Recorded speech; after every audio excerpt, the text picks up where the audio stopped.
Boa tarde a todos. Hoje iniciamos a quarta escola de pós-graduação em Física da UERJ, com a primeira aula sobre proteção radiológica e interação da radiação com a matéria. Faz parte do minicurso 6, Aplicações de Técnicas Espectroscópicas em Arqueometria, Biomedicina e Meio Ambiente.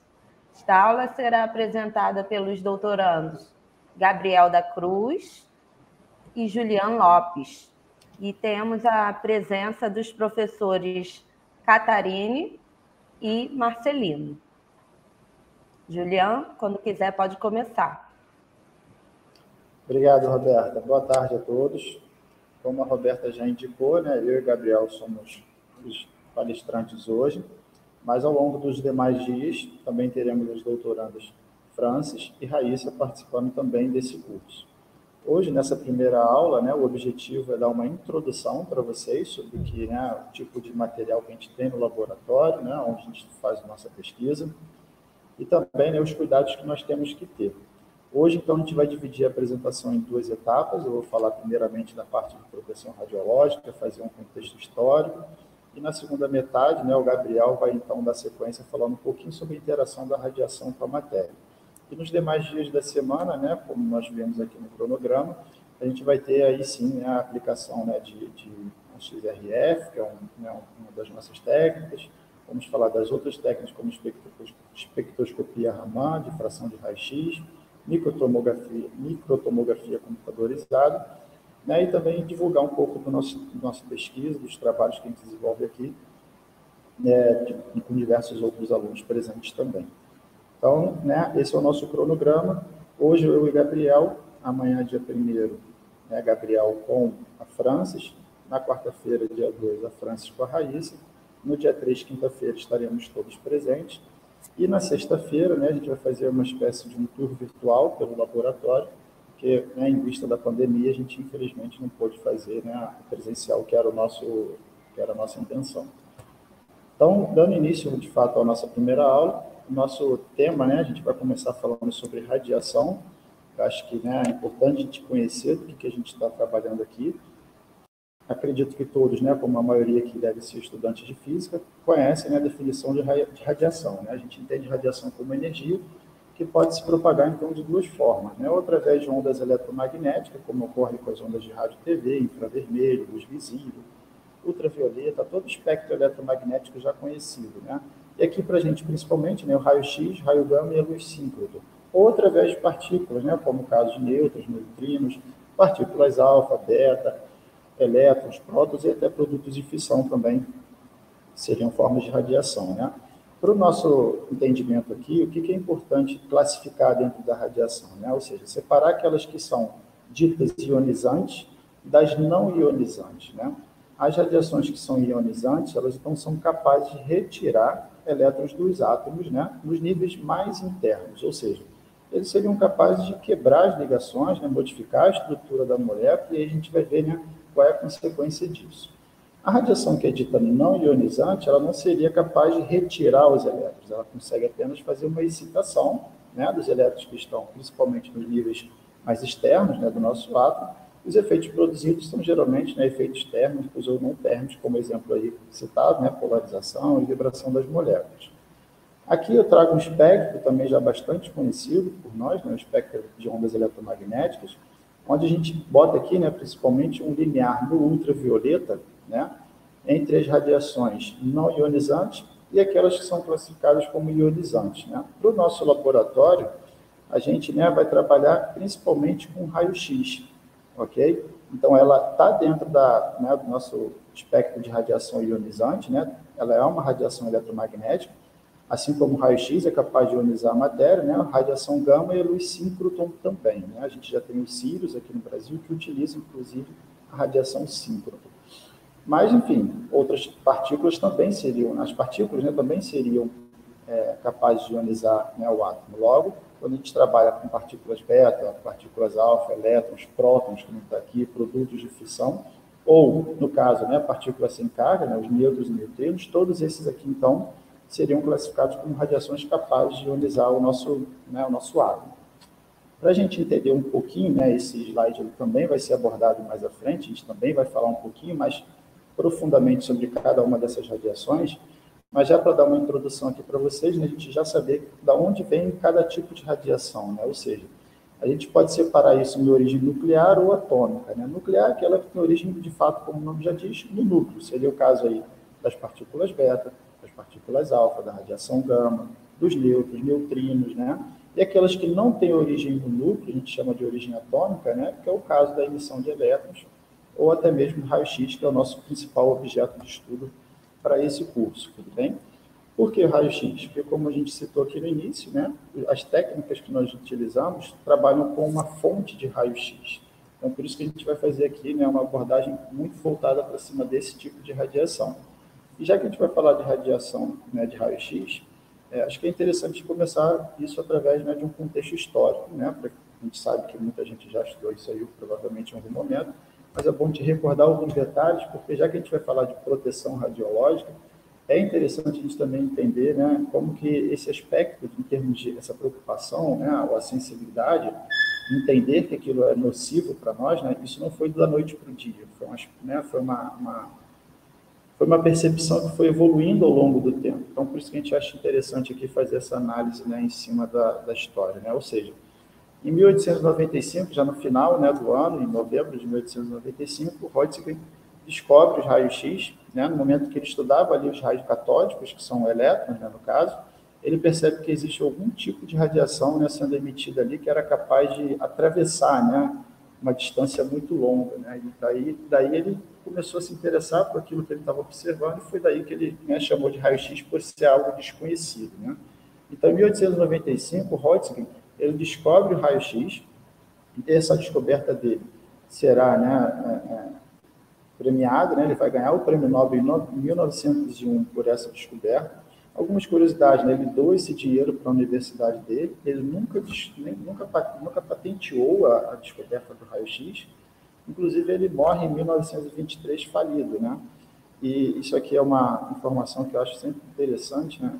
Diz, né, em alguns periódicos, que ele fez um pedido, né? Quando ele morresse, a correspondência dele pessoal deveria ser destruída. Então, assim foi feito, e isso, o trabalho de historiadores, né, deve ter sido algo bastante deve ter prejudicado muito o trabalho de historiadores, né? Porque acho que é em cima desses manuais, né, que a gente acaba entendendo como que, né, o cientista desenvolveu aquela teoria.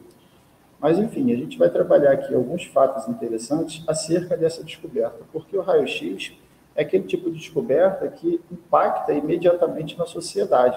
Porque, vamos entender, né, a radiografia ela é capaz de, né, mostrar a parte interna do seu corpo, algo que até então era impensável, né? Então, essa é uma descoberta, né, que causa uma curiosidade na população, é, que se espalha, então, de forma muito intensa, né? Ou seja, nos termos atuais, a gente chamaria de viralizar, né? É uma descoberta que viralizou. Por quê? Porque você vê que tem lojas que já se preocupam com essa questão, por exemplo, em Londres, vendendo roupas íntimas à prova de raio-x. Por quê? Porque se aquilo dali é uma radiação capaz de invadir o seu interior, então eles já pensam, né, em preservar a sua intimidade vendendo roupas, olha que louco, né, que sejam a prova de raio-x. Também era comum, de outro lado, né, você trocar fotografias, né, das mãos feitas com raio-x entre dois namorados como um gesto, né, de carinho, de mostrar, né, todo o seu interior para a pessoa. Então, aqui a gente vai começar a trabalhar algumas curiosidades sobre isso, né. Em 1895, repare, um mês após a descoberta, você tem a primeira radiografia feita pelo próprio Röntgen, uma radiografia feita da mão da esposa dele. E em janeiro, né, 2 meses após, você já tem aí a primeira radiografia pública, né, que é a mão de anatomista Van Kuller. No Brasil, né, repare, ela já, em 1896, também já chega aqui, né, essa nova técnica, vamos chamar assim. Então, não há assim, um registro, né, de quem foi o primeiro pesquisador, né, a produzir a primeira radiografia, há uma disputa, digamos assim, né. A gente coloca aqui 3, né, um em São Paulo, um no Rio de Janeiro e outro pesquisador na Bahia, como sendo os primeiros brasileiros, né, a produzir a primeira radiografia. Mas repare, ainda em 1896, né, Então, isso mostra que mesmo num país, né, que está do outro lado do continente, isso mostra como que o raio-x realmente impactou na sociedade, né? Em pouco tempo, essa descoberta já estava, né, varrendo todo o globo. Aqui tem também, ainda falando sobre o Brasil, né, o primeiro aparelho de raio-x instalado aqui foi em Minas Gerais, né? Hoje essa máquina está em exposição no museu em Chicago, né? Onde ela é dito lá, né, que ela é a primeira máquina de raio-x utilizada na América do Sul. Aqui a gente vai falar em fake news, né, usando os termos atuais, porque como a gente está falando de uma descoberta, né, que ainda não se entendia qual era o processo de formação do raio-x, muito menos ainda, né, quais eram as consequências da interação dessa radiação com o corpo, você começa a vender notícias, né, muitas vezes não, mas poderia se dizer que todas as vezes aqui, pelo menos que vou citar, são notícias falsas, né? Então, mas isso, claro, também é fruto, né, como eu falei, de algo que é muito desconhecido ainda.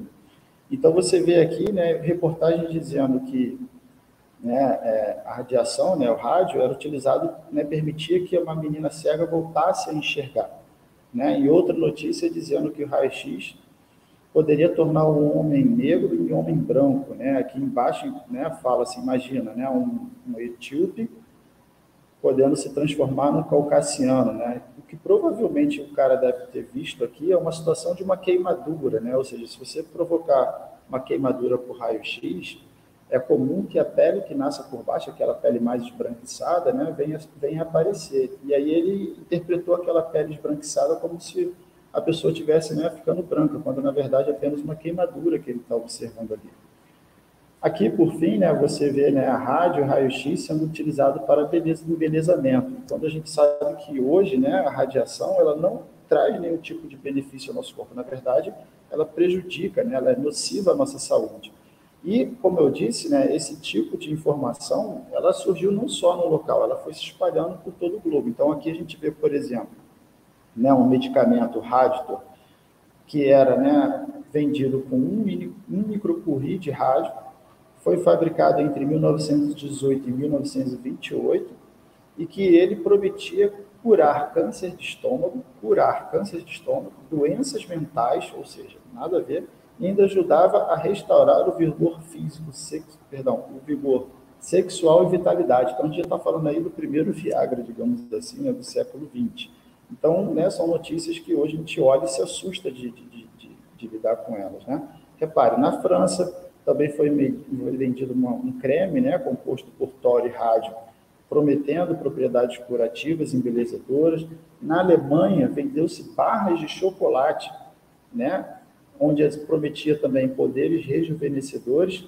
E nos Estados Unidos, né, também uma companhia de Denver, no Colorado, fabricou um supositório para homens fracos e debilitados, né, como se pudesse restaurar o seu vigor.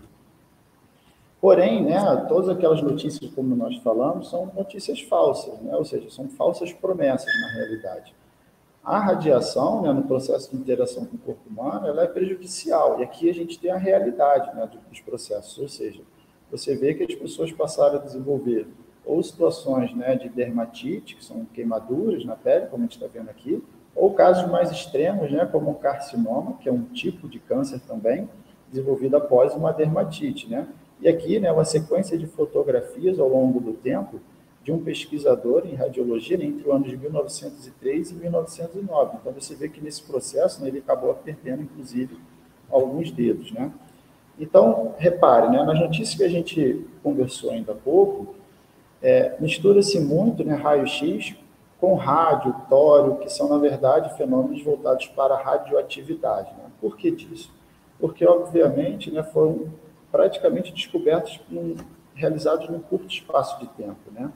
Então, em 1895, Röntgen ele descobre o raio-x, e em busca de desenvolvimento desse, né, conhecimento em cima dessa nova descoberta, em 1896, a gente tem a descoberta da radioatividade. E algo interessante a se debater aqui, existe um artigo, né, produzido pelo Roberto Martins, em que ele intitulou como Becquerel não descobriu a radioatividade. Por que ele coloca isso? Né? Eu interpreto, né, que o que ele quis, na verdade, chamar a atenção é que a gente vende muito isso nos livros, né, de que Becquerel descobre a radioatividade.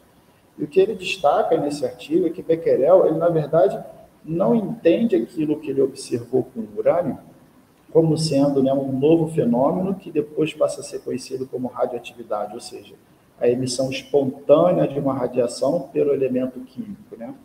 O Becquerel, ele estava tentando, assim como outros cientistas da época, entender melhor o raio-x, entender como que era esse processo da formação de radiografia.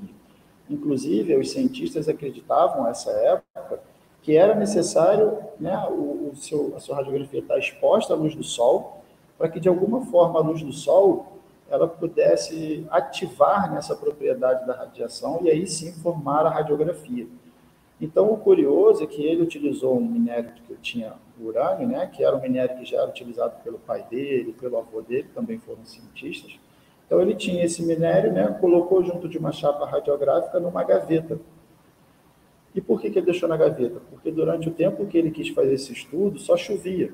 Então, ele passou ali alguns dias, né, com esse equipamento, com esse experimento, né, montado já dentro da gaveta, aguardando o dia que pudesse fazer sol para que ele pudesse aí, né, expor ao sol para poder, então, ativar, né, digamos assim, entre aspas, o fenômeno. E aí o que ele percebeu? Que no dia que fez sol, que ele foi tirar o experimento da gaveta, ele observou que a radiografia já havia sido formada. Então ele vai lá e divulga aquilo, olha, algo estranho aconteceu, né? A gente acredita que a luz do sol seja necessário, mas eu fiz aqui um experimento, né? Deixei preparado, deixei numa gaveta, e mesmo na gaveta a radiografia foi produzida. E a única coisa que tinha ali era urânio. Ou seja, ele na verdade, ele não, né, indica em nenhum momento de que o urânio estaria emitindo uma radiação, né? Ou seja, ele só relata de que ele guardou, esperou, né, o Sol, né, surgir para fazer o experimento e que ele percebeu que foi feita a radiografia mesmo sem a necessidade do Sol. Então, outros cientistas, na época, como Marie Curie, Pierre Curie, começaram a tentar descobrir, né, se, além do urânio, se outros materiais também tinham essa propriedade. Então, naquela época, né, descobriu-se que o tório, por exemplo, assim como o urânio, também era capaz de formar essa radiografia. E é a Marie Curie que começa, então, né, a desenvolver, né, através de processos químicos, né, a separação dos elementos, até um certo momento em que ela percebe que, né, existe ali no mineral, né, algum elemento químico que ainda não era conhecido na época e que ele também estava produzindo a radiografia, né? Então, ela até sugere que se, né, após alguns testes, se algum novo elemento químico fosse descoberto realmente, que ele recebesse o nome de polônio, em homenagem, né, ao país onde ela nasceu, a Polônia. E, de fato, após, né, alguns testes, foi descoberto, né, que existia, de fato, um elemento químico novo ali, e por isso o nome do polônio, né? Ela continuou nesse processo de análise durante, né, uns poucos anos, e ela já descobriu, né, um terceiro, né, elemento químico aí, o rádio, né, que é de todos aí o mais radioativo. E é Marie Curie, né, que cunha o termo radioatividade. Ou seja, inclusive o rádio, né, vem desse termo, né, radioatividade. Então é ela a primeira, de fato, a entender aquilo que estava sendo observado como um novo fenômeno, ou seja, a capacidade do elemento químico de emanar uma radiação. Então, né, por isso que o Roberto Martins ele faz essa ressalva, né, como Becquerel não descobriu a radioatividade, que, na verdade, ele vê o fenômeno, mas ele não consegue, né, dar uma interpretação para aquilo que ele estava observando. Coube a Marie Curie, né, fazer essa interpretação. Então, aqui a gente vai trazer um pouco dessa linha do tempo, né, ou seja, em 96, Becquerel descobre, né, que raios similares aos raios-x, vamos colocar assim, eram emitidos continuamente por compostos de urânio, mas é o casal Curie que isola, né, o elemento rádio, que é o mais radioativo, né, altamente radioativo, e ali se percebe, né, que existem outros tipos de rádio, né, 3 pelo menos, né, que a gente conhece hoje como as partículas alfa, as partículas beta e os raios gama. Então, em 1901, Becquerel, né, a gente já começa a perceber, né, a gente já começa a ver aí ao longo do tempo algumas das consequências do manuseio desses materiais. Então, Becquerel sofre, né, queimaduras, por exemplo, né, ao manusear, né, um frasco de rádio. Pierre Curie, né, queimou o braço. Você tem em 1901 o início de aplicações desses, né, materiais, né, desses elementos em doenças de pele, né? Também em 1901, né, você tem as primeiras pesquisas indicando que o raio-x tinha efeito de bactericida, né, e Bergolini e Tribondeau, estudando, né, a histologia dos tecidos irradiados, chegam já em 1901 à conclusão de que as células imaturas, ou seja, as células jovens, né, em estados de visão, são mais sensíveis à radiação do que as células já adultas e estáveis, né? Então, você vê que é um estudo que vai começando a permear não só a física, como a química, como a histologia, né? A medicina, de modo geral. Então, em 1903, né, os raios-x já são entendidos, interpretados como esterilizantes. Em 1920, repare, né, a gente já tem pelo menos 2 décadas aí depois, os primeiros, né, muitos já começa a perceber, né, uma diferença, né, entre o que acontecia lá no início e um efeito latente de pessoas que estão trabalhando com radiação. Né? O que quer dizer com um efeito latente? Um efeito tardio, né? Então, você tem aí, depois de alguns anos trabalhando, muitos radiologistas e técnicos, né, desenvolvendo câncer de pele, e alguns deles morrendo de anemia e leucemia, né? Esse tipo de efeito que a gente vê, né, de pessoas que trabalham com radiação e que a longo prazo desenvolvem essas doenças, né, a gente chama de efeito estocástico, a gente vai falar logo a seguir, né? Aquelas pessoas que já têm um ferimento logo no primeiro contato, vamos dizer assim, com a radiação, a gente pode chamar aquelas queimaduras de efeitos determinísticos, né? Então, a gente vai falar disso já já. Mas aqui eu chamo a atenção, né, que em 1920 isso é percebido, né? Pô, tem muita gente morrendo de câncer, mais do que o normal, e justamente pessoas que trabalham nesse meio. Daí, então, em 1928, a Comissão Internacional de Proteção Radiológica já começa, então, a trabalhar nas primeiras recomendações, né? Ou seja, colocar aí o trabalhador para trabalhar não mais do que 7 horas por dia, não mais do que 5 dias por semana, não ter menos do que 1 mês de férias por ano, né? Tudo isso visando já a proteção do seu, né, do trabalhador que manuseia aí radiação no seu dia a dia. E aí também tem, né, o primeiro estabelecimento de uma dose de tolerância, né?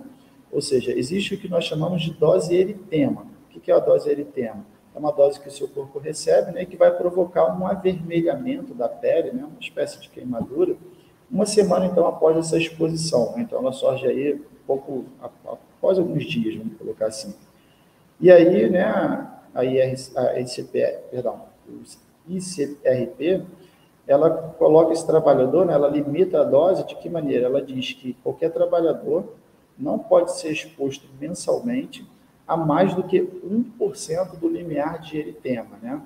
Então, essas aqui são as primeiras recomendações que surgiram aí em 1928. Agora, vamos lá, a gente deve entender que não é somente a partir de 1895 que o ser humano está lidando com radiações. A gente lidou com radiações a vida inteira. A radioatividade ela não é, como diz aí, uma criação do homem. Ela já é parte da natureza e a gente já, né, tem radiação no nosso corpo e sempre teve a vida toda, né? E o nosso corpo está já adaptado a isso, né? Ele é capaz de eliminar essa radiação ao longo do tempo. Só que, obviamente, quando você recebe doses acima do normal, né, aí que podem vir a surgir os problemas. Quando a gente fala, então, que essa radiação ela já está presente no nosso dia a dia, porque, né, desde sempre a gente tem a radiação cósmica vindo do espaço, interagindo com a nossa atmosfera, por exemplo, produzindo o berílio 7, o carbono 14, o trítio, que são eles, né, também elementos radioativos.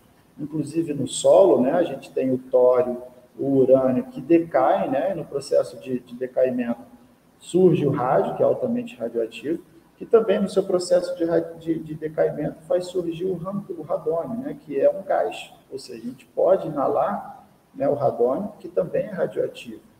Também do processo aqui de decaimento do rádio pode surgir o potássio 40, né, que também é um potássio radioativo. E o interessante saber, né, que no caso aí das plantas, por exemplo, que absorvem o potássio do solo, a planta ela não consegue diferenciar qual potássio é o radioativo e qual é o estável, né? Então a planta ela vai absorver o potássio independente dele ser o estável ou o radioativo. E nós vamos lá e vamos nos alimentar daquela planta.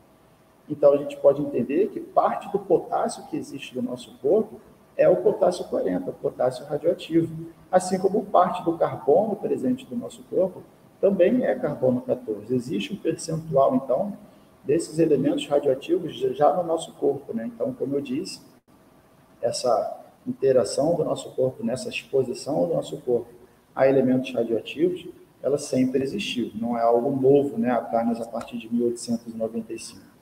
Só que o problema é o qual, né? Que quando a gente começa a se expor a uma dose mais elevada, né? Nesse processo de interação da radiação com as nossas células, a gente está falando que é radiação energia, que é longo, né? Durante todo esse momento. Então, nesse processo de interação com a matéria, ocorre essa transferência dessa energia para o nosso, né? No caso aí, para nossas células, né? Isso aí pode provocar, então, ionização e excitação dos átomos do nosso corpo.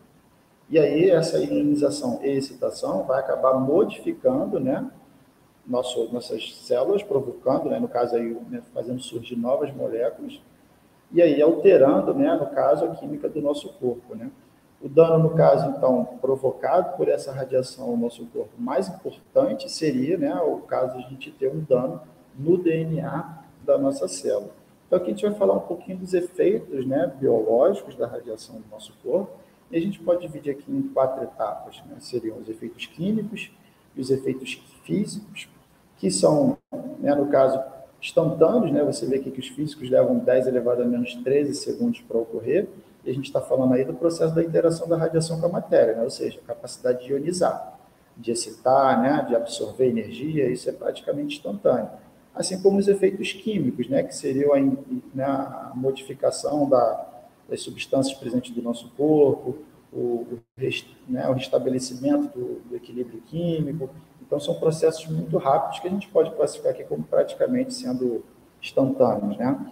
Já os efeitos biológicos são eles que vão levar alguns minutos, como eu falei para vocês, o avermelhamento da pele, né, uma queimadura, ela pode levar aí alguns dias ou até mesmo alguns minutos, a depender da dose que você vai receber, né? O principal efeito aí que a gente poderia destacar seria, por exemplo, a redução dos leucócitos, de hemácias, de plaquetas, ou seja, as pessoas que estão aí, né, passando por tratamentos, por exemplo, de radioterapia, algo nesse sentido, é muito comum a gente falar que elas ficam com a imunidade baixa, justamente pela redução, né, do leucócito, das hemácias, das plaquetas no corpo da pessoa. Agora, a longo prazo, né, no caso dos efeitos clínicos, são os efeitos, né, que levam alguns anos, por exemplo, para poder acontecer, né, eles são talvez piores, né, no caso aí, porque a gente vai ter o desenvolvimento, por exemplo, de leucemia, a possibilidade de desenvolver o câncer, ou até mesmo uma catarata, né. Então, aqui a gente vai classificar esses efeitos biológicos e a gente pode, né, classificar eles em função do valor da dose que a gente vai receber, ou seja, né, quanto maior a dose que você recebe, pior seria o efeito biológico sobre o seu corpo. A forma de resposta, o que a gente quer dizer com isso, é se vai ser determinístico ou estocástico, é o que a gente vai desenvolver agora um pouco mais. O tempo de manifestação, ou seja, se vai ser algo, né, que a gente vai observar imediatamente, ou se vai levar alguns anos para aparecer. E o nível orgânico atingido, ou seja, se vai ser somático ou hereditário, ou seja, se aquela, né, alteração vai ocorrer no seu corpo e vai ficar apenas com você, né, ou se ela vai ser, né, algo, né, que mude o seu DNA e possa, então, ser transferido para os seus herdeiros, né, ou seja, no caso, hereditários. Falando, então, um pouquinho do que a gente entende como efeitos determinísticos, também são conhecidos como as reações teciduais, né? O que seriam os efeitos determinísticos? O que caracterizam o efeito determinístico no corpo? Basicamente, né, a relação entre a dose que você vai receber da radiação e a severidade, né, do efeito. Então, vamos lá. Os efeitos aparecem quando a dose atinge ou ultrapassa um certo valor. Então, vamos lá. Se você vai ter um efeito determinístico, existe um valor mínimo de dose para que ele venha aparecer. Então, se você vai sofrer uma queimadura, existe um valor mínimo de dose para você ter a queimadura, né? Então, a gente fala em limiar de dose. É muito comum de usar esse termo aqui, né? A partir do qual você vai poder observar um efeito determinístico. Abaixo dele, você não vai poder observar nenhum efeito determinístico, né? Esse limiar, então, ele vai variar muito pouco mesmo de pessoa para pessoa. Então, eu vou colocar aqui já uma tabelinha com valores de dose e com a consequência, né, que aquela dose vai trazer ao nosso corpo. A gente vai entender aqueles valores como sendo valores válidos para qualquer ser humano, tudo bem? Porque pode variar um pouquinho? Pode, mas é tão pouco que a gente considera, né, como válido para qualquer ser humano. Exemplos de efeitos determinísticos seriam a catarata, a eritema, né, a descamação da pele, a esterilidade, né? Então, são geralmente efeitos produzidos, né, por doses mais elevadas, né, do que aquela que a gente recebe, como eu falei, da natureza no nosso dia a dia. Então, a gente está falando aí, por exemplo, para desenvolver um meritema, doses que vão de 3 a 5 grays, né? E para poder você ter uma necrose, que seria algo, né, muito ruim, você vai ter que provavelmente amputar aquela parte do corpo, seriam doses aí de 20 grays. Então, aqui eu trouxe uma tabela para a gente poder entender, né, os efeitos determinísticos, ou seja, como eu disse, né, vai depender da relação da dose que você recebe e do tipo de efeito que o seu corpo vai sofrer. Então, aqui a gente está colocando, por exemplo, né, se você atingir, né, no caso dos homens, né, se você atingir os testículos no homem, uma dose aguda de 0,15 grays, você pode provocar uma esterilidade temporária, ou se você receber acumuladamente ao longo de um ano 0,4 grays, isso também pode causar, né, a esterilidade temporária no homem. Agora, a esterilidade permanente seria com uma dose aguda de 3,5 a 6, ou acumuladamente ao longo de um ano, né, uma dose de 2 grays. No caso das mulheres, né, a esterilidade ela é causada nos ovários, né, para doses agudas de 2,5 até 6, próxima que é do homem, né?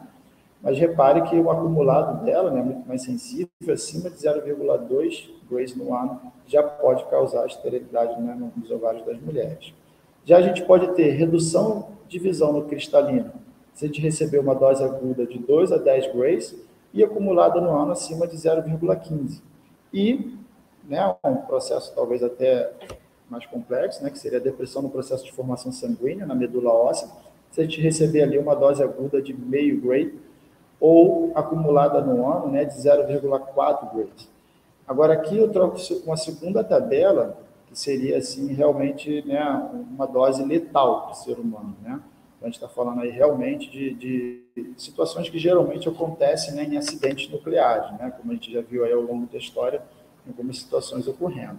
Ou seja, se o seu corpo inteiro, né, se você ficar totalmente exposto a uma dose de 3 a 5 grays, você vai, né, morrer. O principal dano causado que vai contribuir para a morte é o dano, né, à medula óssea, e geralmente a pessoa que foi exposta a essa dose vai ter um tempo de vida estimado aí de 30 a 60 dias, né? Se você aumentar a dose de 5 até 15 grays, o que provavelmente vai causar morte são danos gastrointestinais e pulmonares, e o tempo de vida vai reduzir aí para algo em torno entre 10 e 20 dias.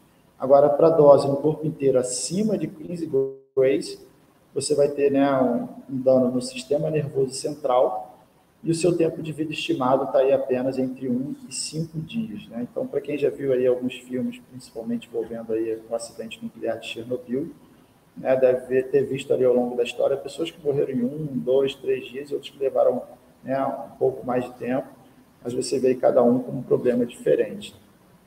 Então, o que a gente quer mostrar para vocês, né, aqui são alguns exemplos um pouquinho mais, né, suaves, vamos botar assim entre aspas, ou seja, aqui você tem, né, repare, uma ferida formada num procedimento que, né, essa ferida ela surge de 6 a 8 semanas após o procedimento. A gente não sabe ainda exatamente o que causou essa ferida, mas pode ter sido, por exemplo, um erro de cálculo de dose, né, na hora de expor a pessoa.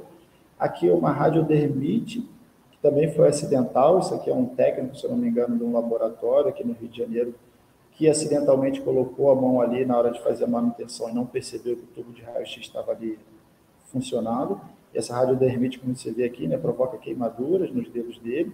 E aqui, né, uma situação semelhante até essa aqui, mas que ocorreu no México, né, um engenheiro, que também, sem saber que, né, que o tubo de raio-x estava ligado.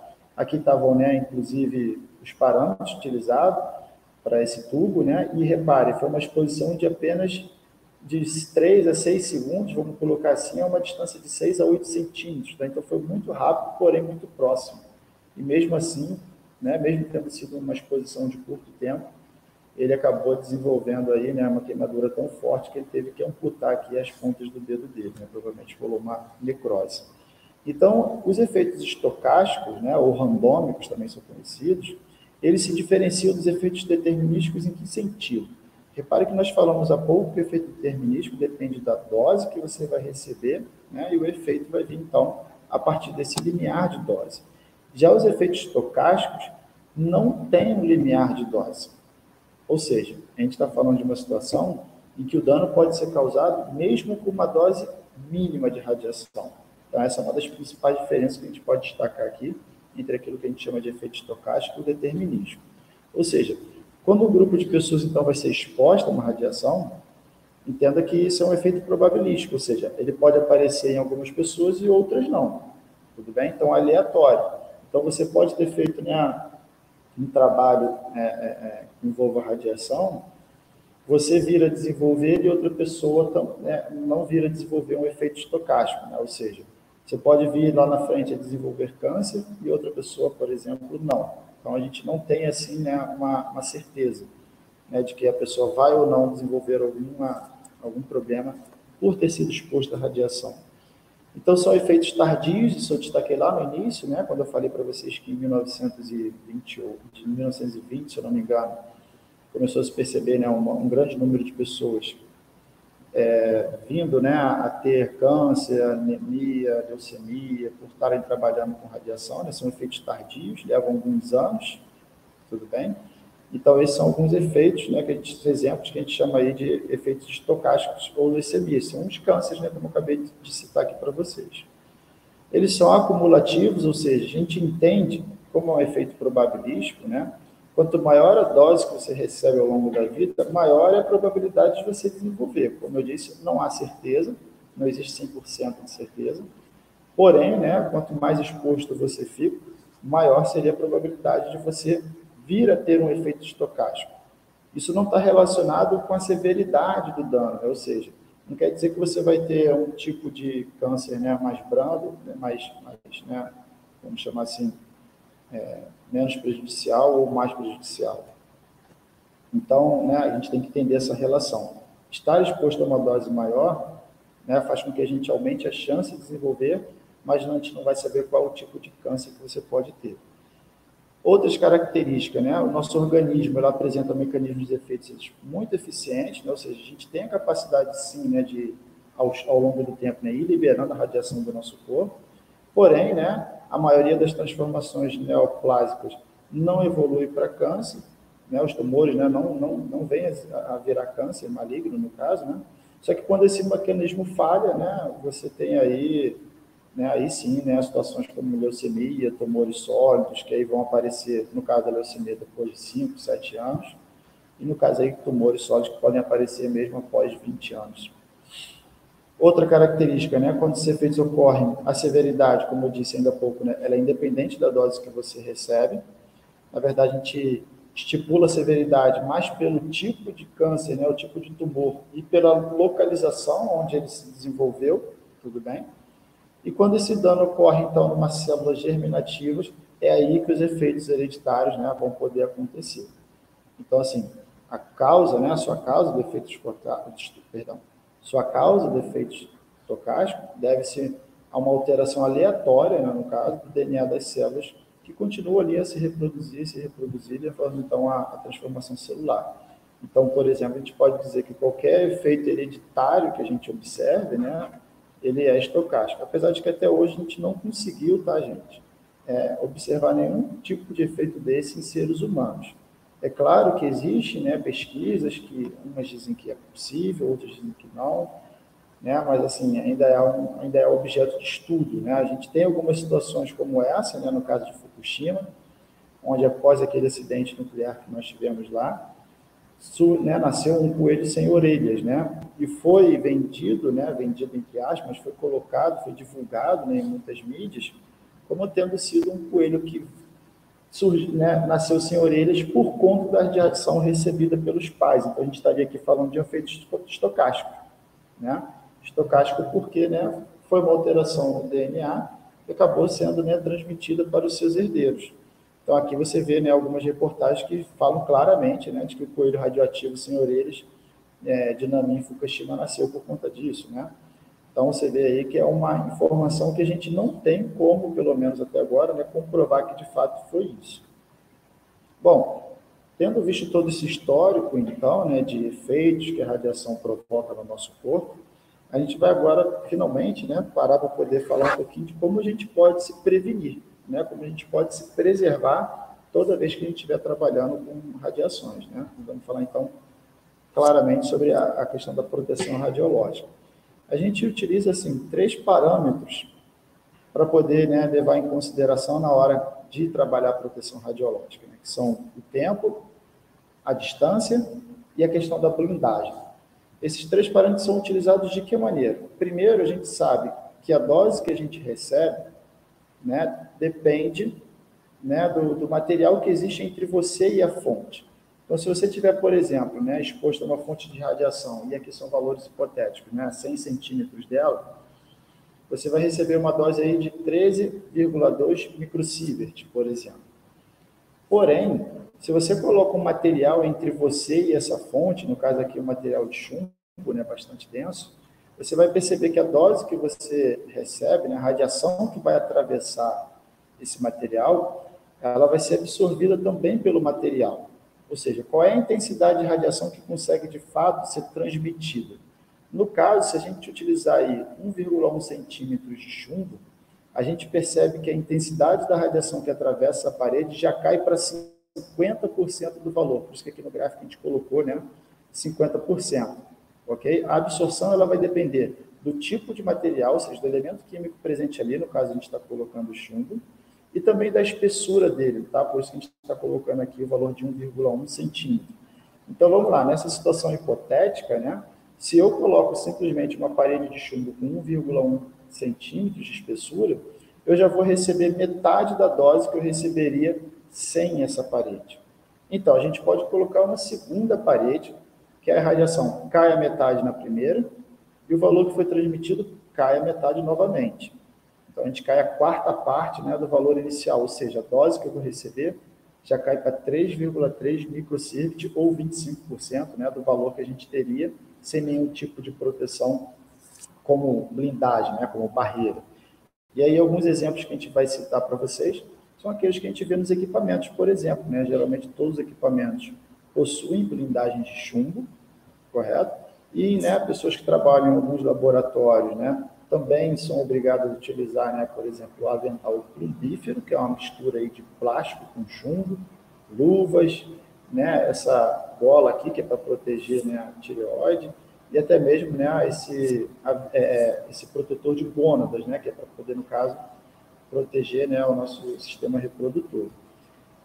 O segundo fator que a gente vai levar em consideração na hora da proteção radiológica é a questão da distância, né? Então, a distância, né, faz que quanto mais distante você tiver da sua fonte radioativa, menor é a dose que você recebe. Agora, menor quanto?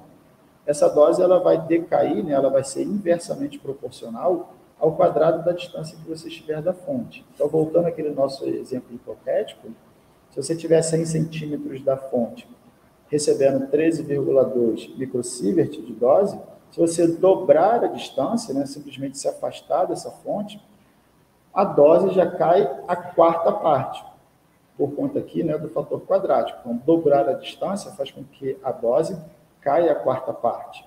Logo, se eu triplicar a distância, por conta do fator quadrático, a dose vai ser 9 vezes menor, já cai para 1,47. Então, né, como que a gente observa esse tipo de, né, de situação? A gente pode utilizar ou pinças, né, para poder aumentar a distância, né, que a gente vai ter entre o material radioativo e as nossas mãos, né? No caso, né, se você tiver um material radioativo que, né, emita uma radiação ainda mais forte, você pode utilizar pinças maiores, como esses braços que vocês estão vendo aqui, né, aumentar o braço de alavanca.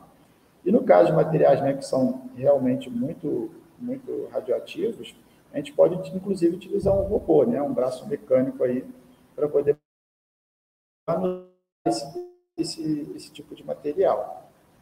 E, por fim, né, o tempo. Né? Quanto mais tempo você tiver exposto à fonte, maior é a dose que você recebe. Logo, quanto menos tempo, e é uma relação diretamente proporcional mesmo, né? Se você reduz o tempo de 8 para 4 horas de exposição, você também reduz a dose de 13,2 para 6,6, ou seja, cai a metade, assim como o tempo. Tudo bem? E, às vezes, né, você tem algumas situações, né, de pesquisa em que você não consegue encurtar o experimento, né? Ou seja, ele leva realmente algumas horas para poder acontecer. E aí, enfim, não tem como a gente controlar essa parte. Então, o que a gente pode fazer para poder reduzir a dose que o corpo vai receber? Você pode trabalhar num esquema de rodízio de pessoas. Então, se tem ali um experimento que vai levar 8 horas, né, você pode utilizar 4 pessoas para poder trabalhar nesse experimento, onde cada uma delas trabalhe por 2 horas, que é muito melhor do que deixar apenas uma pessoa trabalhando. Assim, eu reduzo, né, no fator do tempo pelo menos, né, reduzo a 1/4 aí da dose para cada um. Tudo bem? Então, esses são os 3 fatores importantes, né, que a gente leva em consideração para poder trabalhar essa questão da proteção radiológica: a blindagem, a distância e o tempo. Para poder fazer essa monitoração, né, da dose que o nosso corpo vai receber, na hora que você trabalha nesse tipo de laboratório, a gente utiliza alguns equipamentos, né, muitos deles são obrigatórios. Por exemplo, para poder monitorar a área do laboratório, a gente pode utilizar o computador Geiger-Miller, inclusive nós temos ele no laboratório, mas existem outros exemplos, né? Por exemplo, monitores de contaminação externa. Podem ser, por exemplo, câmara de ionização ou cintiladores, monitores de contaminação do ar, né? No caso, a gente teria filtragem do ar para uma posterior leitura, então você faz uma coleta do material particulado ali e leva para um laboratório para fazer uma análise de dose ali. E nós também temos monitores de contaminação de superfície, né? Como o pancake e o esfregaço. O esfregaço, né, como o nome já sugere, você vai pegar ali, né, um material que você vai passar por cima de uma mesa, vamos pensar assim, e depois levar para o laboratório para fazer análise. O pancake é algo semelhante, só que o pancake ele já faz a análise no momento, né? E quando eu passo, por exemplo, um esfregaço na mesa inteira, eu não sei exatamente em que área da mesa estava contaminada, né? O pancake não, ele como faz análise ali na hora que você está passando o pancake pela mesa, ele já indica, né, em que local exatamente foi que ocorreu a contaminação. Existe também, além dos monitores de área, né, os monitores individuais, né, como, por exemplo, os filmes, os dosímetros termoluminescentes, a caneta dosimétrica, né, que geralmente, como eu disse, são equipamentos obrigatórios, tudo bem? Existem também os dosímetros de tórax, que é esse que você está vendo aqui, por exemplo, na avental da pessoa, né, no bolso, né, da avental da pessoa, geralmente colocado, como o nome já sugere, né, na altura do tórax. E o dosímetro de extremidade, que é como a gente coloca muito a mão, né, coloca a nossa mão ali em contato, muitas vezes com o material que a gente está trabalhando, geralmente a gente pode utilizar ou uma pulseira, né, ou um anel. E aí, geralmente, né, eles vão ser levados também para o laboratório para uma posterior leitura. E aí o laboratório geralmente indica, né, para você se você recebeu uma dose dentro do aceitável ou não, né? Geralmente quando o laboratório diz, a pessoa foi contaminada, aí geralmente essa pessoa é afastada das suas atividades, né, até que ela se recupere. Então, enfim, para poder fechar essa primeira etapa, né, a gente vai falar aqui um pouquinho, né, da essência do sistema de proteção radiológica. Né? O que a gente está buscando, né, com tudo isso que a gente falou aqui sobre proteção? Evitar os efeitos determinísticos. Né? Por quê? Porque a gente sabe que para que esse efeito ocorra, existe um limiar. Então, a ideia é sempre manter a nossa dose abaixo desse limiar para que o efeito determinístico ocorra. Né? Já os efeitos estocásticos, como nós vimos, eles não possuem um limiar, né? Mesmo com uma dose mínima, ele pode vir daqui a alguns anos a desenvolver câncer. Mas como nós também vimos, né? Quanto mais dose você recebe, maior é a probabilidade de você vir a desenvolver um efeito estocástico. Então, a proteção radiológica visa reduzir, né? O quanto mais, melhor, né? Reduzir a dose que você recebe aí ao longo da vida. Tudo bem? Com todos os recursos que a gente puder, como a gente viu ainda há pouco aí. E, por fim, né, o objetivo primário, então, dessa proteção que a gente utiliza, né, é fornecer, então, um padrão apropriado de proteção para o homem, sem limitar, né, o que a ciência nos permite, que é, né, buscar os benefícios criados por toda a aplicação das radiações ionizantes, porque a gente não tem que deixar, né, de estudar isso, a gente tem que, né, estar ciente dos riscos, porque a gente sabe que, né, que esse tipo de radiação ela também traz muitos benefícios para a humanidade. Né? Então, a gente tem sempre que saber aí limitar, né, o custo-benefício. Então, aqui eu encerro a minha participação nesse primeiro dia, né, e abro espaço aí para o Gabriel dar continuidade falando, então, especificamente aí sobre as interações da radiação da matéria com o corpo. Tudo bem? Obrigado, até mais.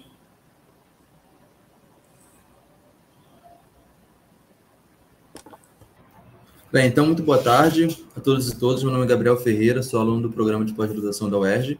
Vou estar dando continuidade um pouquinho sobre o que o Julien falou. O Julien já falou sobre partículas alfa, beta, gama. Vou especificar um pouquinho melhor. E aí, só para voltar e reforçar o que a gente vai falar especificamente na aula de hoje, vai ser sobre a interação da radiação com a matéria. Então, a gente vai comentar sobre partículas alfa, beta, elétrons, e a gente também vai falar sobre radiação eletromagnética, pensando lá no espectro eletromagnético, mas só da parte ionizante. Então, a gente não vai pensar em luz visível, não vai pensar em infravermelho, vai pensar só a partir de UV, né, ultravioleta, raio-x, raios gama.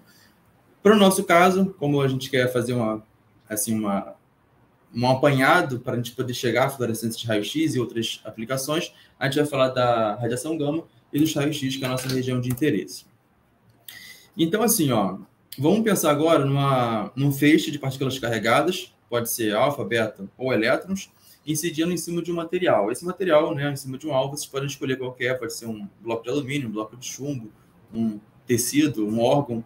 E então, essa partícula, né, carregada, esse elétron, vai interagir com a matéria a partir de um processo probabilístico, e esse processo de interação, nesse processo de interação, acaba ocorrendo transferência daquela energia cinética que aquela partícula tinha para os elétrons orbitais e núcleos atômicos. Acontecendo isso, existe uma probabilidade de alguns eventos acontecerem. Um dos eventos, que está associado a uma probabilidade, é dessa partícula carregada, desse feixe de partículas, ionizar aquele átomo. Né? Então, lembrando, ionizar é arrancar um elétron lá da camada de valência.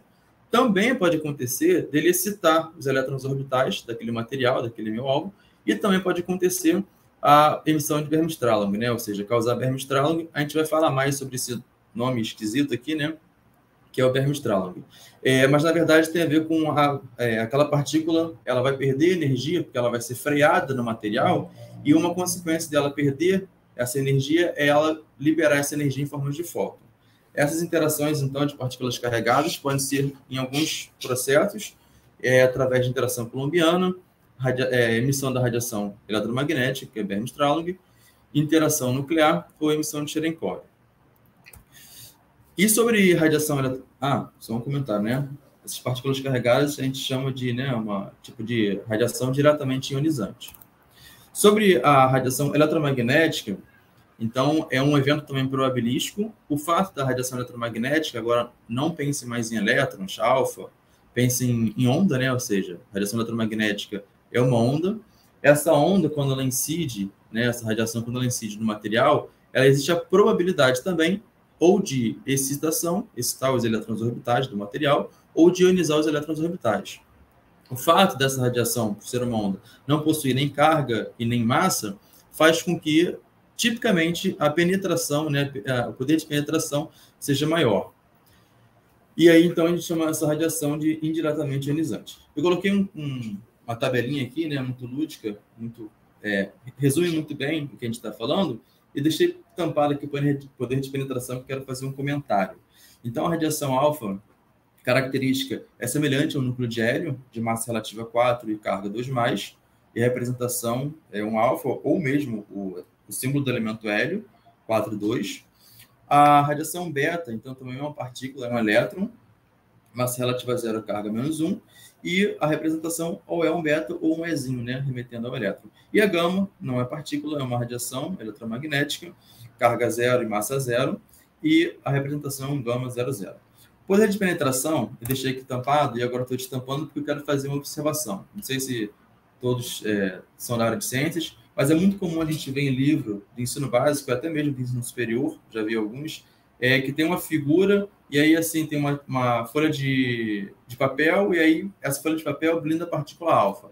Tem uma folha de alumínio fininha, e essa folha de fininha de alumínio blinda a partícula beta. E para blindar a gama, tem que ser um bloco de chumbo, alguma coisa do tipo.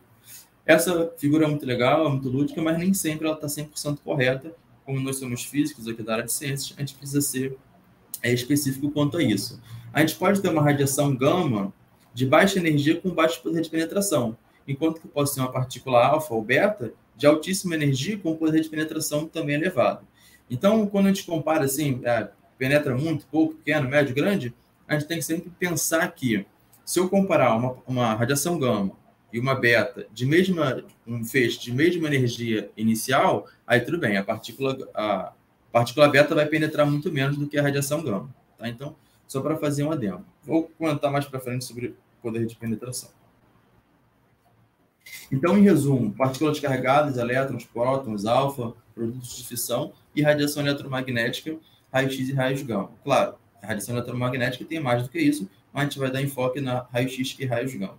Partículas sem carga são os nêutrons. O fato é que quando as partículas carregadas elas interagem com o material, elas ocorrem uma perda de energia através da interação coulombiana. Essa perda de energia, essa energia cinética de translação que ela tem, é uma perda de energia contínua e que ela vai sendo freada conforme ela vai interagindo com o meu alvo, né, lá com o meu material. Já as partículas sem carga e radiação eletromagnética também são efeitos probabilísticos e a interação delas são muito mais localizadas. Além disso, pode ocorrer um processo de espalhamento, que eu vou comentar mais à frente. Beleza. Só para ficar claro aqui para a gente, por que algumas partículas carregadas, num feixe de partículas carregadas, às vezes ioniza e às vezes excita o meu alvo, né? O que está acontecendo? Então, vamos pensar aqui num núcleo atômico. Eu tenho aqui um núcleo e tenho... esse é um modelo mais recente, não estou usando o modelo clássico. Ao redor aqui, uma densidade de probabilidade de encontrar o elétron. Tá? Então, quem já fez aí alguma matéria que tem a ver com isso, vai lembrar lá um pouquinho de função de onda, tá? E vamos pensar numa trajetória aqui de uma partícula carregada com esse B, né, que a gente chama de parâmetro de impacto, muito maior do que o raio atômico.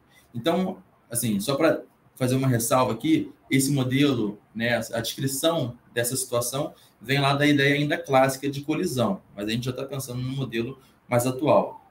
Mas serve para a gente descrever algumas situações, como, por exemplo, a que eu vou descrever agora. Então, quando essa partícula carregada interage a uma distância considerável, a influência da força coulombiana afeta o átomo como um todo, podendo excitar elétrons atômicos e, às vezes, ionizando, ejetando a camada de valência. O fato é que quando o B, que é esse parâmetro de impacto, é muito maior do que o A, né, do raio atômico, essa interação só produz excitação dos elétrons atômicos. Agora, quando esse feixe, né, é próximo do raio atômico, pensando no modelo clássico, essa energia transferida acaba sendo suficiente para ionizar um elétron orbital, um elétron do átomo, e, por vezes, esses casos geram tanta energia que causa uma ionização secundária. Essa ionização secundária a gente chama de raios delta. Então, tem a ver com esse fator B, que é um parâmetro de impacto, e a distância, né, que esse feixe de elétrons, o quanto esse feixe de elétrons está perturbando aqueles átomos do material ou não. E falando um pouco, né, pensando que quando essa partícula carregada, que possui massa e carga, interage com a matéria, ela começa a ser freada.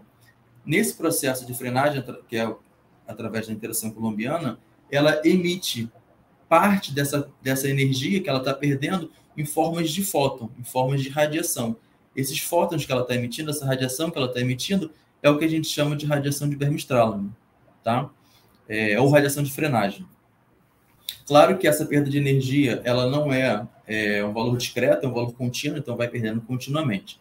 Está mais ou menos representado nessa figura. Eu tenho um elétron com energia cinética incidente, um núcleo, interage com o meu átomo, e aí, claro, esse elétron ele sofre um desvio, perde uma parte da sua energia, é freado, e essa perda de energia é dada em formas de radiação, em formas de fóton, tá bom?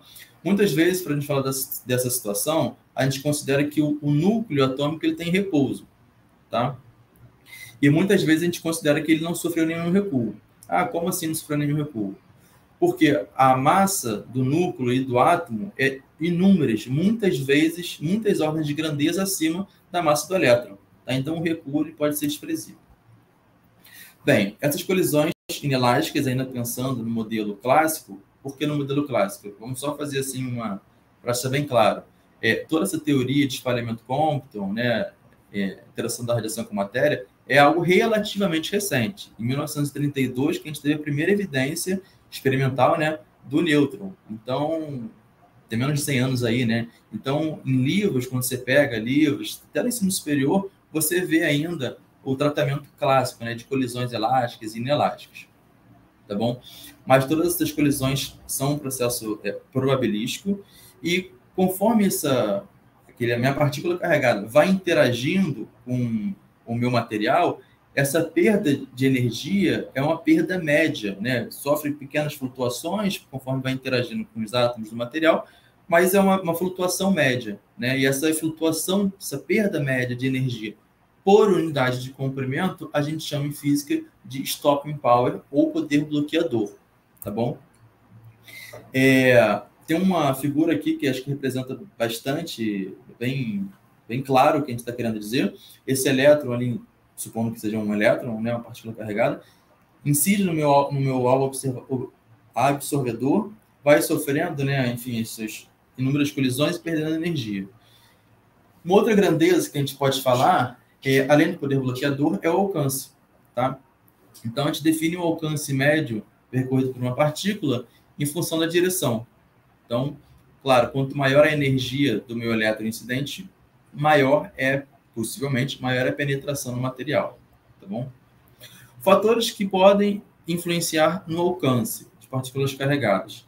Bem, acho que a energia é algo bastante importante, a gente já comentou. Quanto maior a energia, maior a penetração. Massa também, né? Partículas de menor massa têm alcance maior que partículas de maior massa, de mesma energia e carga. E carga, né? Porque uma partícula com menos carga possui maior alcance que uma partícula com mais carga, já que essa interação é majoritariamente através de interação coulombiana. E também a densidade do meio, porque eu incidir um feixe de elétrons, sei lá, num bloco de chumbo, num bloco de alumínio ou num tecido, né, do corpo, é totalmente diferente, tá? Então, essa interação é diferente, depende também da densidade do meio, do material. Aqui tem uma figura, né, acho que eu gosto muito, os feixes de partículas, né, várias cores, penetrando a uma certa profundidade, né, no material, um certo alcance.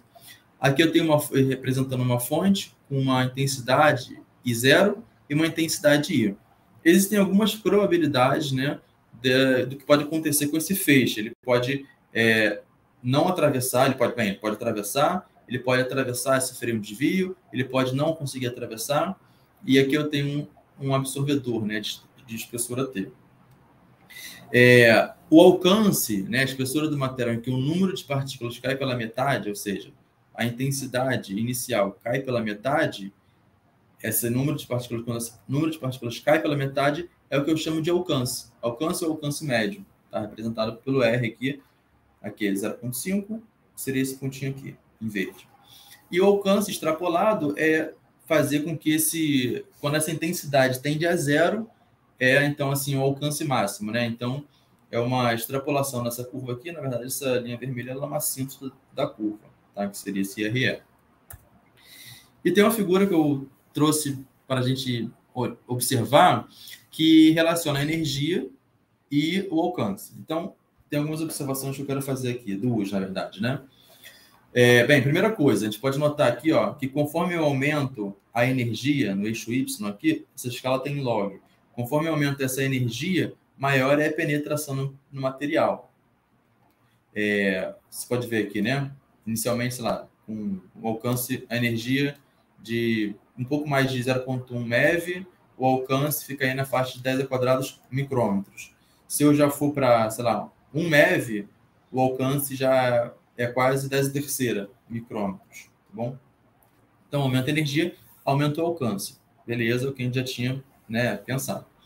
E essas duas curvas, uma para o germânio, outra para o silício. A gente pode ver aqui, ó, esse 10 ao quadrado, ou seja, 100 micrômetros, para o silício, a energia, né, para eu conseguir um alcance de 100 micrômetros é na faixa próxima, né, de 10 a menos 1 MeV. Já para o germânio, é um pouquinho mais. Por quê? Porque depende também do material e do número atômico. O número atômico do silício é 3 alumínio 14, do germânio 32. Então, depende do número atômico e, consequentemente, do material. E uma outra figura que eu também gosto bastante é aqui, ó, no eixo Y, energia, e no eixo X, energia, no eixo Y, ionização, probabilidade de ionização. Em água, tá? Então, conforme eu vou aumentando a minha energia, eu vou aumentando a minha probabilidade de ionizar né, o átomo do material. Repara que quando a energia é pequena, a probabilidade de ionizar é muito pouca, né? 0,1 aqui. Conforme eu vou aumentando a energia para 10 terceiros, né, ou seja, 1000 EVs, 1000 eletronvolts, a probabilidade de ionização sobe lá para 0,9, né, ou seja, 90%. Beleza? Bem, dito isso, a gente pode falar um pouquinho agora de radiação eletromagnética. Então, estava pensando em elétrons incidindo no alvo, acabou elétrons, acabou partículas carregadas. Vamos pensar agora numa onda, numa radiação eletromagnética, especificamente as ionizantes e especificamente raios-x e raios gama, que é o nosso objeto de interesse. Como eu já disse, o fato de eles não possuírem, né, raios-x e raios gama não possuírem carga nem massa, tipicamente eles possuem podem penetrar, né, a grandes espessuras. Claro que isso depende da energia, mas para o que a gente quer, raios-x e raios gama já são, se você pensar lá no espectro eletromagnético, eles já possuem uma energia, entre aspas, elevada, né? Então, no laboratório a gente trabalha aí de 1 keV a 50, 60 kevs, não mais do que 100. Então, a penetração já é um valor bastante considerável. E esse poder de penetração depende de uma probabilidade, que em física a gente chama de seção de choque. Por quê? Porque depende da probabilidade daquela radiação eletromagnética interagir com o meu material. Tá? Em física, tudo é probabilístico. Essa grandeza em física a gente chama de seção de choque de interação, tá? Para cada um dos eventos, que depende também da energia do fotoincidente. Beleza? Então, passando muito brevemente, para relembrar, radiação, né, isso aqui é um átomo, um núcleo, densidade e probabilidade de encontrar o elétron ao redor desse núcleo. E aí eu queria só fazer uma separação, mais uma vez, do que é radiação gama e do que é radiação X. A radiação gama, ela é oriunda dos núcleos atômicos. A radiação X, ela é proveniente de transições eletrônicas no meu material. Então, tem os níveis de energia e, devido a essas transições, eu tenho, então, emissão de raio-x. Bem, a radiação gama, ela acontece tipicamente quando tem um átomo estável após uma emissão de radiação alfa ou beta. A gente não vai falar de radioatividade nesse momento. Então, depois do núcleo emitir um alfa ou beta, acontece que aqueles nucleões eles ficam num equilíbrio instável. Para realocar, né, para voltar ao equilíbrio mais estável novamente, emite radiação eletromagnética, né, o excesso dessa energia em forma de radiação eletromagnética. Para quem fez aí alguma matéria de eletro ou física moderna, vai lembrar um pouquinho dessa equação, né, que a energia do fóton é H vezes um F, é H vezes gama, né, ou seja, H é a constante de Planck e o F é a frequência da onda eletromagnética. Tá? HF ou pode pensar naquela outra equação, HC sobre lambda, não é mesmo? E os raios-x, o que é raio-x, né? Para ocorrer emissão de raio-x, eu preciso obrigatoriamente retirar, ionizar um átomo, né? O que acontece é que esses átomos, né, quando eles são ionizados, eles são arrancados dos meus orbitais atômicos, ali cria-se uma vacância. Essa vacância, ela é preenchida por um elétron de maior energia. O excesso dessa energia é liberado em formas de fótons. E é isso que eu chamo de raio-x característico. Claro que, para ocorrer essa ionização, eu preciso que essa minha energia incidente, né, que está perturbando aquele meu átomo ali do material, tenha uma energia de ligação superior à energia de ligação. Tem uma energia acima da energia de ligação ou energia de corte de absorção. Então, aqui, um elétron é retirado e eu tenho emissão de raio-x. Pronto. A base dos raios-x, né, da fluorescência de raio-x, é o efeito fotoelétrico, que é precisamente quando um elétron orbital é ejetado, tá, dos meus orbitais atômicos, cria uma vacância. Nessa vacância, para voltar ao equilíbrio eletrônico, um elétron de mais alta energia transita por um nível que tem a vacância. Essa diferença é liberada em forma de raios-x característicos. Por que raios-x característicos? Porque, como a gente conhece as energias dos níveis atômicos, essa diferença de energia ela é ela é conhecida, né? Ela é calculada. Então, só para exemplificar aqui, esse elétron aqui, quando ele é ejetado, né, ele sai com uma energia cinética. E essa energia cinética é muito simples de calcular. Eu pego a energia do meu fotoincidente, aquilo que está perturbando ali meu material, e diminuo do meu BE, né, que é a energia de ligação do átomo. E aí o que sobrar é o que ficou com o elétron e ele é ejetado. Tá bom? Só para fazer uma ressalva aqui, esses raios-x, a gente está falando como se produz raio-x. E aqui na minha figura tem um raio-x incidente no material. Esse raio-x e raios gama é tipicamente produzido por um tubo de raio-x, que a gente vai especificar melhor amanhã, tá bom? Beleza. Então, como é que eu posso ver isso a partir de um diagrama de energia?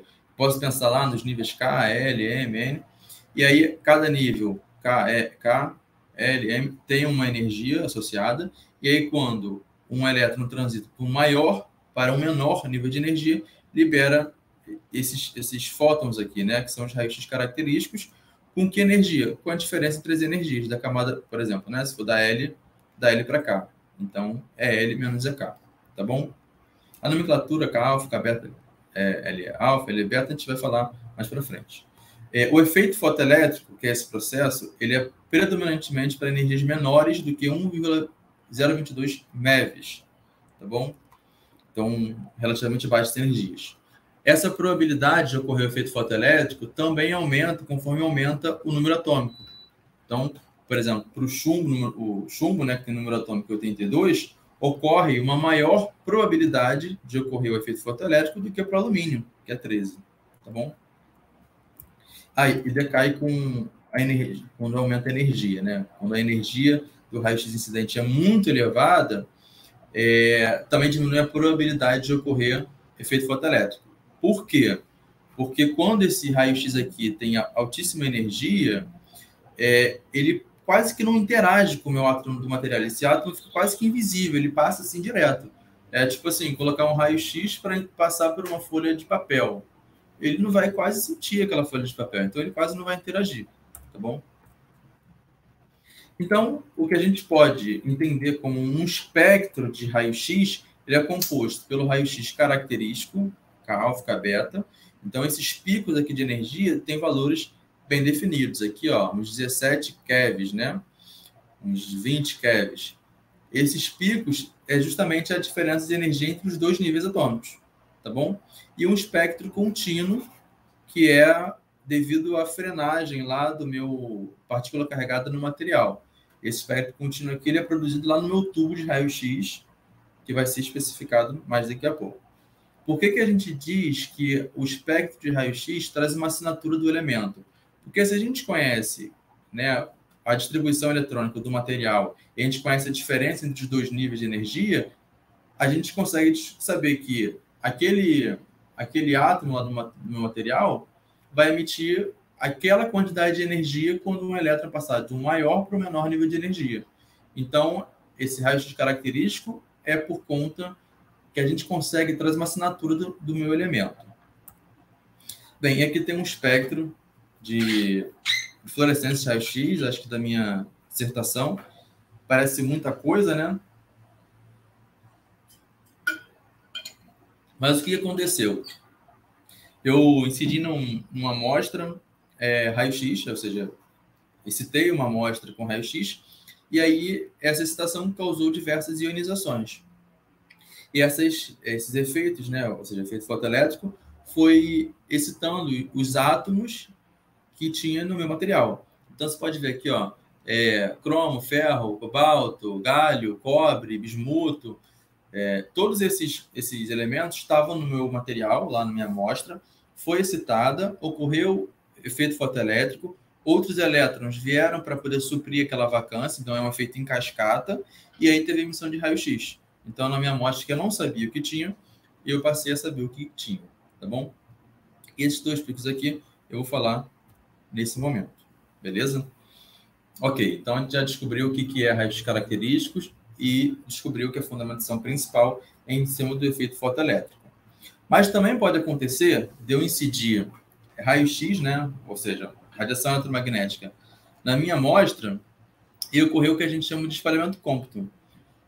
O espalhamento Compton ele pode ser incoerente ou inelástico, que é quando esse meu feixe de radiação eletromagnética interage com os elétrons de mais baixa energia e sofre um desvio. Então, ele transfere parte da sua energia para os elétrons, né, para o átomo. Esse fóton incidente sofre um desvio que a gente chama de espalhamento. Ele é um feixe espalhado, tá bom? Esse feixe espalhado, obviamente, não pode ter a mesma energia do meu feixe incidente, porque ele perdeu parte da sua energia nesse processo de interação. Então, o espalhamento Compton é quando o feixe incidente interage perdendo parte da sua energia, sofre um desvio, tá bom?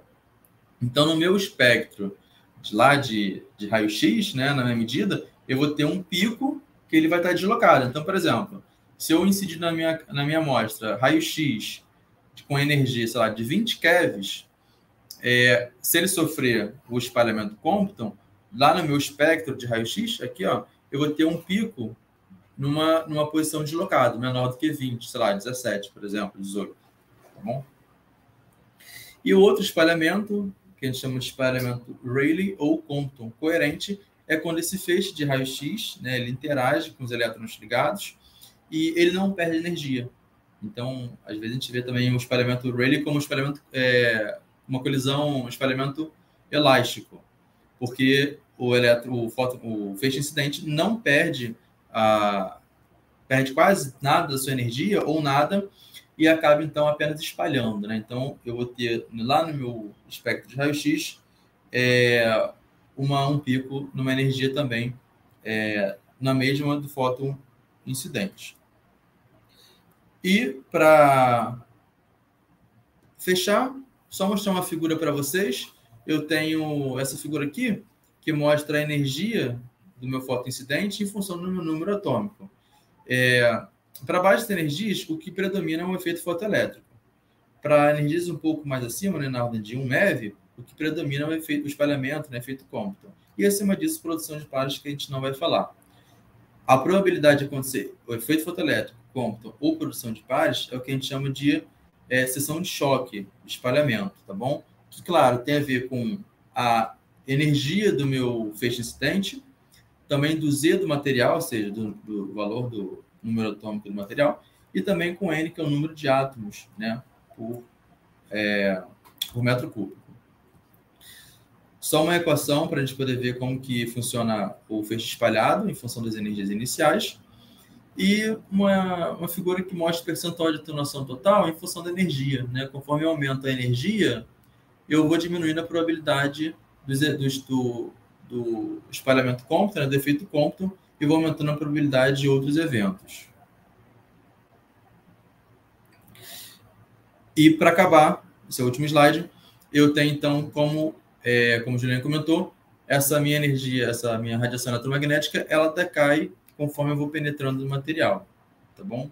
Em função da probabilidade de ocorrer e também da espessura do material.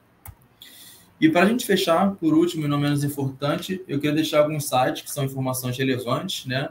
Onde a gente vive numa era de fake news. Então, um site onde vocês podem procurar diversas informações, como o site da CNEM, Comissão Nacional de Energia Nuclear, o site do IRD, que fica ali indo para o Recreio. Tem os dois sites, né? Dentro do site do governo e o site do Instituto, o antigo. O IEM, que fica lá no fundão, para quem é do Rio, para quem é carioca, e o IPEM, que fica em São Paulo. Todos eles falam sobre essa parte de radiação, proteção radiológica. E também deixei a norma, né? Vocês podem achar lá no site da CNEM, que fala sobre proteção radiológica. Não sei se alguém trabalha com radiação ionizante, no laboratório, mas é super relevante a gente ter da informação.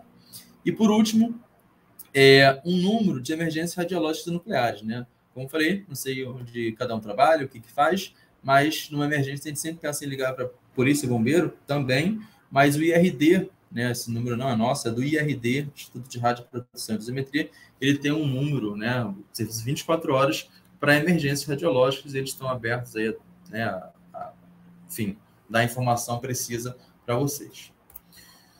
Galera, então acho que era isso. Muito obrigado pela atenção de vocês. Desculpa talvez ter passado um pouquinho. E eu acho que a Catarina pode assumir.